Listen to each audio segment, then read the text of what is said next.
Hati-hati, ada pola pikir yang seringkali tidak tepat yang tidak kita sadari sebagai pengusaha muslim, yaitu perkataan saya nggak mau mengejar dunia. Mari kita bahas. Contohnya, ada percakapan seorang pengusaha muslim yang didoakan temannya. Semoga bisnismu besar ya, sampai omset miliaran per tahun. Malah dijawab, wah saya nggak menginginkan dunia. Padahal niat yang mendoakan itu baik, agar bisnisnya bisa bermanfaat lebih luas bagi umat.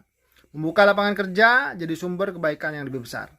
Ini bukan melulu soal nggak mau dunia, tapi seringkali ini jadi dalih untuk cenderung malas berpikir strategis, malas berusaha sungguh-sungguh, atau hanya nyaman di zona cukup buat diri sendiri. Ada juga nih pengusaha lain yang bilang, aduh saya nggak mau pusing mikirin punya karyawan.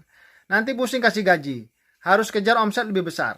Lagi-lagi ini cenderung malas berikhtiar lebih dan hanya fokus pada diri sendiri.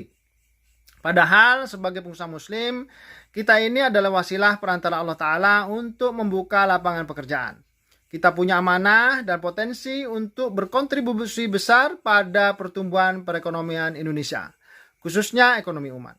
Ingat sabda Rasulullah SAW, khairun nas anfa'uhum linnas. Sebaik-baik manusia adalah yang paling bermanfaat bagi orang lain.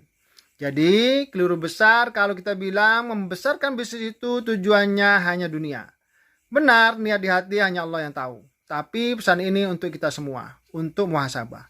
Kalau kita membesarkan bisnis dengan niat agar bisa menggaji lebih banyak tim dengan layak, menciptakan lingkungan kerja yang mensejahterakan, agar bisa bersedekah lebih banyak, agar produk atau jasa kita menebar manfaat lebih luas, itu bukan semata-mata mengejar dunia. Itu adalah ikhtiar yang bernilai akhirat. Maka dari itu, mari kita luruskan pola pikir kita. Jangan sampai dalih tidak mengejar dunia atau malas pusing justru membatasi potensi kita untuk menjadi khairun nas. Seharusnya kita berani bermimpi besar dan berikhtiar maksimal, bukan untuk menumpuk harta bagi diri sendiri, tapi untuk memperluas kebermanfaatan bagi umat dan menjadi kontributor aktif dalam ekonomi. Tag rekan pengusaha Anda yang juga perlu mendengar pesan ini. Bagikan video ini jika Anda sepakat bahwa pengusaha muslim punya peran strategis untuk menebar manfaat, dan itu dimulai dari pola pikir yang benar.